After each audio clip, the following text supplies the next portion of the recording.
नमस्कार, good evening. बहुत स्वागत है आप सबका। मैं पुनीत पाठक हूं और आप देख रहे हैं खबरों का महाबुलेटिन न्यूज डिकोड, जहां मिलती है आपको खबर ए टू जेड।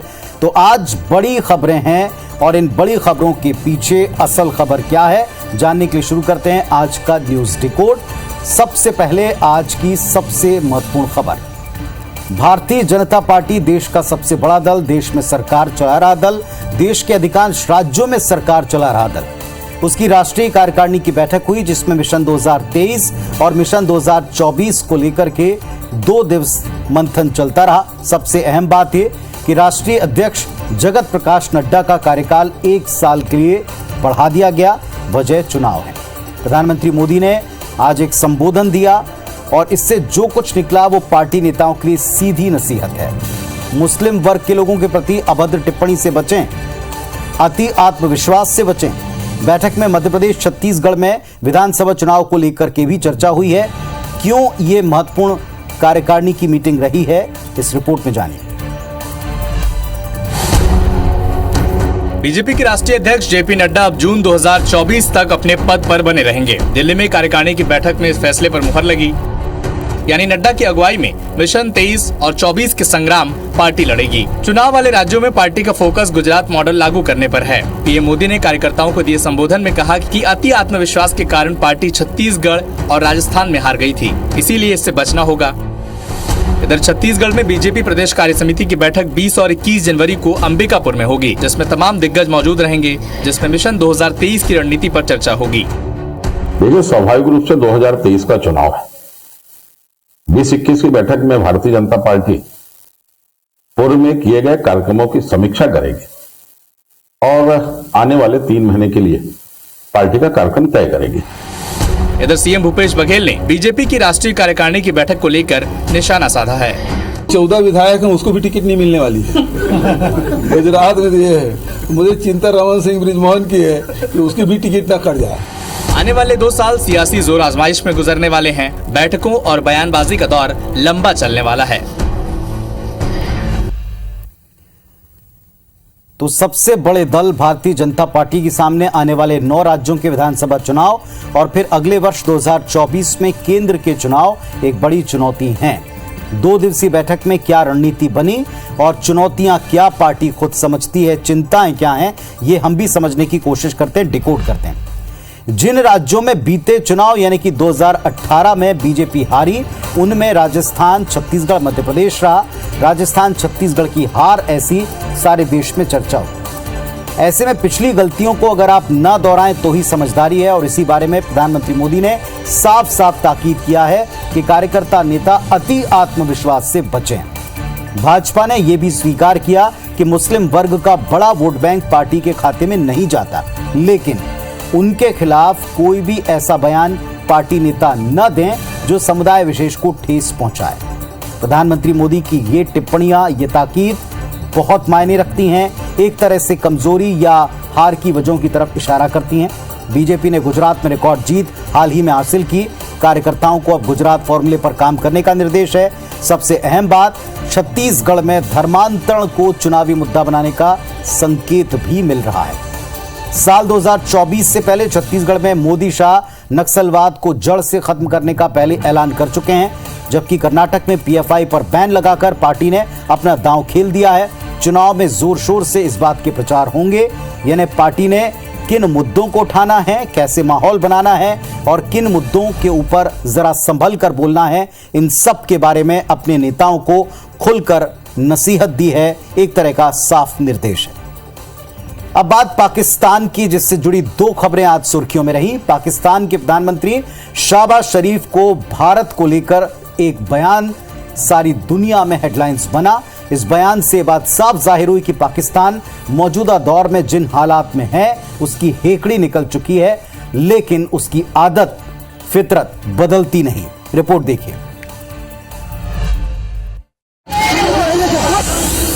जिस पाकिस्तान में आटे दाल का भाव आसमान पर हो, वो भारत के सामने अब फिर घुटनों पर है। बेरोजगारी महंगाई से जूझते पाकिस्तान के पीएम शहबाज शरीफ ने भारत के प्रधानमंत्री नरेंद्र मोदी को बातचीत के लिए मैसेज भेजा है। विदेशी न्यूज चैनल को दिए इंटरव्यू में शहबाज ने कहा कि भारतीय लीडरशिप और प्रधानमंत्री मोदी को मेरा संदेश है, आइए मेज पर बैठते हैं और हमारे बीच कश्मीर जैसे मसलों पर समझदारी से बात करते हैं। शहबाज ने कहा कि ये हम पर है कि हम शांति के साथ रहें, तरक्की करें या फिर झगड़ते रहें। हमने भारत के साथ 3 युद्ध लड़े, इससे लोगों को केवल गरीबी बेरोजगारी मिली। हालांकि पाकिस्तान में जब शरीफ के भारत के सामने गिड़गिड़ाने का मामला गरमाया तो पाक पीएमओ ने सोशल मीडिया पर इसकी सफाई भी जारी कर दी। कहा कि प्रधानमंत्री ने वही कहा जो पाकिस्तान की पॉलिसी है, कश्मीर समेत तमाम मुद्दों को बातचीत से हल करना चाहिए। कश्मीर में 5 अगस्त 2019 से पहले की स्थिति बहाल करनी होगी। इस मसले का हल UN रेजोल्यूशंस और जम्मू कश्मीर की आवाम की इच्छा के तहत ही होना चाहिए। तो एक तरफ तो पेशकश बात करने की, लेकिन वो भी एक इंटरव्यू में, और दूसरी तरफ सफाई में वही पुरानी बात। आखिर ऐसा क्यों है, इसको हम डिकोड करेंगे। लेकिन एक और बड़ी खबर पाकिस्तान से जुड़ी हुई, पाकिस्तान को झटका देने वाली, आतंकवाद की पनाहगाह बन चुका पाकिस्तान, एक झटका उसे जबरदस्त लगा। पाकिस्तान से संचालित होने वाले प्रतिबंधित आतंकी संगठन लश्कर-ए-तैयबा के लीडर अब्दुल रहमान मक्की को UN संयुक्त राष्ट्र की वैश्विक आतंकवाद की सूची में अब शामिल कर दिया है। अब्दुल रहमान मक्की लश्कर-ए-तैयबा का आतंकी, जिसे संयुक्त राष्ट्र सुरक्षा परिषद ने वैश्विक आतंकी घोषित किया है। दरअसल ये चीन का अपने करीबी दोस्त पाकिस्तान को बड़ा झटका है, क्योंकि मक्की को वैश्विक आतंकी घोषित करने का संयुक्त प्रस्ताव भारत ने दिया था। UN ने मक्की को ISIL और अल कायदा प्रबंध समिति के तहत आतंकी घोषित कर दिया है। UN ने इस बारे में एक बयान जारी किया, जिसमें कहा गया कि UN की समितियों ने 16 जनवरी 2023 को अब्दुल रहमान मक्की को वैश्विक आतंकी घोषित किया है। इसके बाद दुनिया भर में मक्की की संपत्ति को फ्रीज किया जा सकेगा। इसके अलावा मक्की की यात्रा पर भी प्रतिबंध लगेगा। UN ने मुंबई और लाल किले पर हमला समेत 7 आतंकी हमलों का हवाला भी दिया है। तो अंतर्राष्ट्रीय जगत में पाकिस्तान की क्या हालत है, उसकी ताजा तस्वीरें आपने इन 2 रिपोर्ट्स में देखी भी, समझी भी। चूंकि मुद्दा अंतर्राष्ट्रीय है, भारत पाकिस्तान से जुड़ा है, तो इस वक्त हमारे साथ इस विषय पर बड़े ही खास मेहमान जुड़ रहे हैं। पाकिस्तान के जाने माने लेखक, जो कि पाकिस्तान मूल के हैं, कैनेडियाई नागरिकता रखते हैं, अंतर्राष्ट्रीय स्तर के ऊपर इनकी काफी साख है, विश्लेषक हैं, पत्रकार हैं। साहब, बहुत बहुत स्वागत है आपका। सीधे मुद्दे पर आते हैं। ये जो दोनों बड़ी खबरें हैं, एक पाक पीएम का पेशकश करना प्रधानमंत्री को टेबल टॉक के लिए भारत के, और दूसरी तरफ उसे झटका लगना चीन की तरफ से, दोनों को कैसे दिखते हैं?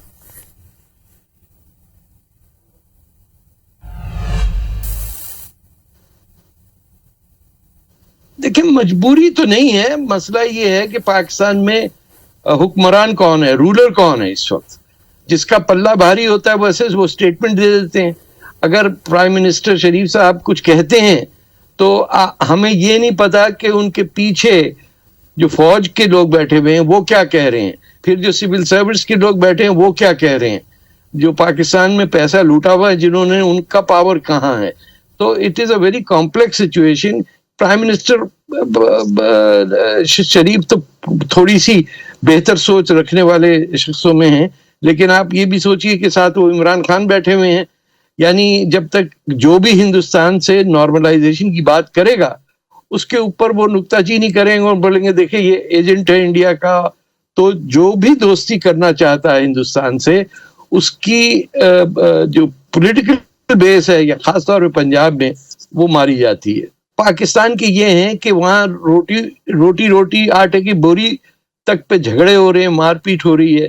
तो एक कंप्लीट मिसमैनेजमेंट ऑफ इकोनॉमी है। फिर चोरी बहुत ज्यादा है एट फेडरल लेवल। यानी अगर जैसे जिनीवा में अभी कई $1 बिलियन की इनको एड प्रॉमिस हुई, तो आम आदमी जानता है कि वो $1 बिलियन जो हैं वो मुल्क में ही खर्च होंगे, वो लोगों के बैंक अकाउंट्स में चले जाएंगे। अब कैसे अमेरिका इसको टॉलरेट करता है, वर्ल्ड बैंक टॉलरेट करता है, ये समझ में नहीं आता। तो हो सकता है कि ये पाकिस्तान की जो बीमारी है रिश्वत देने की, ये हर जगह फैल गई हो कि हर एक को लिफाफे में पैसे डाल के दे दिए हो और वो प्राइवेटाइजेशन हो जाता है कैपिटल का।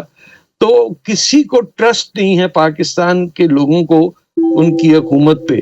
पाकिस्तान की हुकूमत जो है वो पंजाब और आपके जो यूपी और बिहार से लोग आए हुए हैं, जो इसको महाजिर कहते हैं, उनके हाथ में है, और वो जिसको चाहे गिरा देते हैं, उठा देते हैं। अब आप देखिए कि इमरान खान जैसा आदमी प्राइम मिनिस्टर बन सकता है, यानी अभी तक यही नहीं तय कर पाया कितनी शादियां करेगा वो, उसकी एम्फोसिस वहां पे है। तो कोई ट्रस्ट नहीं करता पाकिस्तान को, कोई ये नहीं कहता है कि पाकिस्तान के सियासतदानों से या इनके गवर्नमेंट लीडर से बात की जाए तो वन कैन ट्रस्ट देम कि वो जो कह रहा है वो सही कह रहा है। तुर्की इन पे घास नहीं डालता इनको, अरब इनको पे पाकिस्तानियों को जिस तरह मिसट्रीट करते हैं। और ये आप देखिए कि पाकिस्तान क्या है, हिंदुस्तान को भी ले लीजिए, कभी किसी मुसलमान ने अपना नाम अपनी जमीन से करीब से रखा ही नहीं है, या वो अरबी नाम होता है या फारसी का नाम होता है।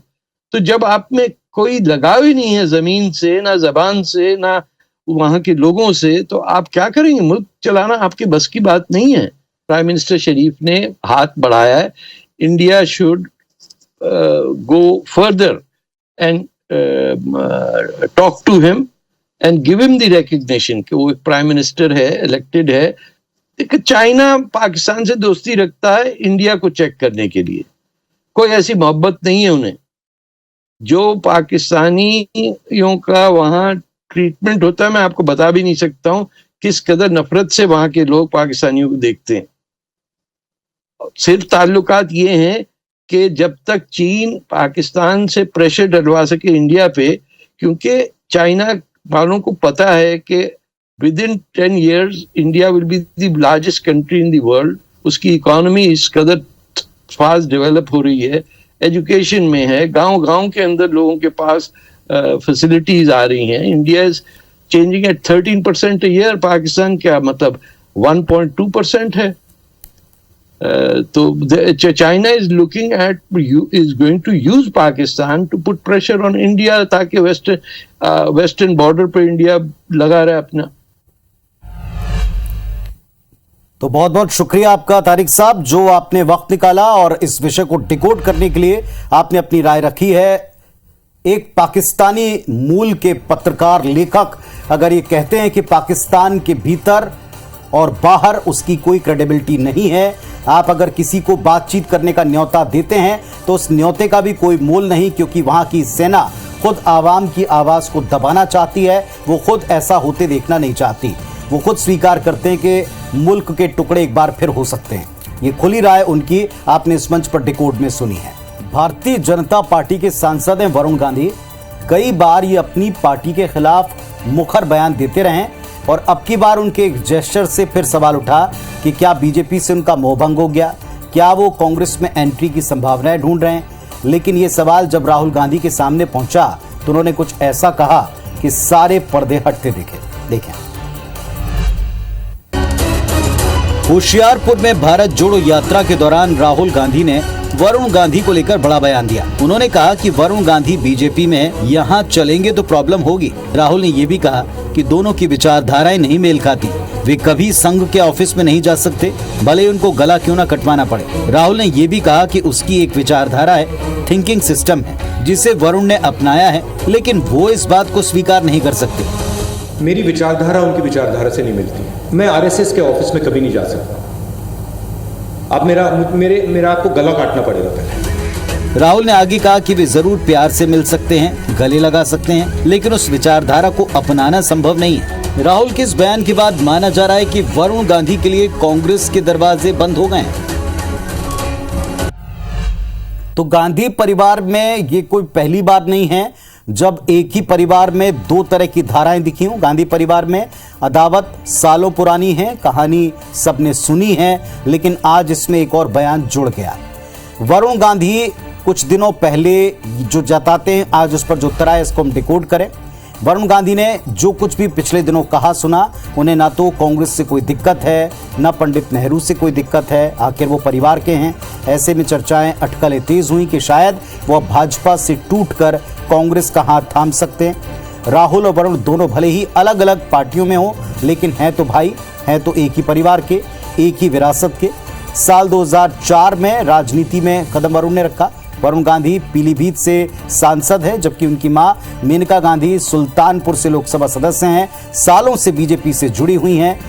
मां बेटे भाजपा में हैं, जबकि सोनिया गांधी, राहुल गांधी और पूरा परिवार उनका कांग्रेस में क्या रुतबा रखता है, ये बात किसी से छिपी नहीं है। लेकिन अक्सर जो पहले खामोश तौर पर तलखी दिखती थी, वो अब खुलकर विचारधारा नहीं मेल खाती, इस बयान से सामने आ गई। वरुण की मां मेनका गांधी सोनिया गांधी में कभी जमी नहीं, ये बात पहले भी कई दफा कई मौकों पर दिखी है। दूरियां बढ़ती चली गई। राजनीतिक उत्तराधिकार का मुद्दा चर्चा का विषय रहा, लेकिन यहां ये कहकर एक तरह से पूर्ण विराम लगाते हुए राहुल नजर आए हैं कि किसी भी तरीके से वो गले मिल सकते हैं, हाथ मिला सकते हैं, लेकिन हाथ का साथ वरुण को शायद नसीब ना हो। लेकिन राजनीति में कभी भी कुछ भी इम्पॉसिबल नहीं होता है, तो क्या आने वाले वक्त में ऐसी कोई अटकल फिर सिर उठाती देखेंगे। वैसे चुनावी साल है, कांग्रेस की सक्रियता पहले के मुकाबले बढ़ गई है। इस बार कांग्रेस में हिंदुत्व कार्ड को लेकर के बड़ा ही सेंटिमेंटल तरीके से, असरदार तरीके से जनता के बीच में ले जाने का पूरा इंतजाम है, और आज भी ऐसा ही कुछ हुआ है कांग्रेस के ऑफिशियल ट्विटर हैंडल से। देखें, 2023 चुनावी साल है। बीजेपी हो या कांग्रेस, दोनों पार्टियों में हिंदुत्व के एजेंडे पर आगे बढ़त लेने की होड़ मची है। दरअसल कांग्रेस ने कमलनाथ को हनुमान भक्त बताया है। कांग्रेस ने एमपी कांग्रेस की ऑफिशियल ट्विटर हैंडल से वीडियो ट्वीट करते हुए लिखा कि हनुमान के दिल में सीताराम और कमलनाथ के दिल में हनुमान। अन्य कमलनाथ जी के हृदय में हनुमान बसते हैं, तभी तो छिंदवाड़ा में 108 फुट की ऊंचाई के हनुमान जी की मूर्ति का निर्माण कराने के बाद नियमित हनुमान चालीसा का पाठ करते हैं। वहीं इस वीडियो के बाद कमलनाथ और कांग्रेस बीजेपी के निशाने पर आ गई। कमलनाथ जी को और उनके समर्थन में पूरी उनकी कांग्रेस पार्टी को बार बार ये बताने की कोशिश क्यों करना पड़ रही है भैया कि हम हनुमान भक्त हैं। कुल मिलाकर चुनावी साल में बीजेपी और कांग्रेस दोनों हिंदुत्व को लेकर आगे बढ़ने की कोशिश कर रहे हैं। दोनों दल अच्छे से समझते हैं कि बहुसंख्यक वोटर्स को साधे बिना सत्ता हासिल करना आसान नहीं होगा। तो प्रतिमानों की राजनीति में भारतीय जनता पार्टी बड़ी माहिर है, और कांग्रेस पार्टी ने भी अब उसे उसी की भाषा में जवाब देना ठाना है, और इसका एक नहीं कई अवसर पर हम प्रत्यक्ष उदाहरण देख चुके हैं। अब श्री राम की भक्ति हो, हनुमान भक्ति हो या सॉफ्ट हिंदुत्व का मुद्दा हो, हर मुद्दे पर कांग्रेस का मुखर होकर जवाब इसी बात का संकेत है कि न 23 में न 24 में कांग्रेस बीजेपी को उसकी पिच पर पूरी तरह से एक तरफा मैच जीतने नहीं देगी। देखना यह होगा कि इस 6 मात के खेल में कौन इस पिच के ऊपर वाकई झंडे गाड़ता है, या यूं कहें कि बाउंड्री के पार अपनी बॉल को पहुंचाता है। देखेंगे। फिलहाल न्यूज रिकॉर्ड में इतना ही। कल फिर से आपसे इसी मंच पर होगी मुलाकात। तब तक अपना ख्याल रखें। नमस्कार, शुभ रात्रि।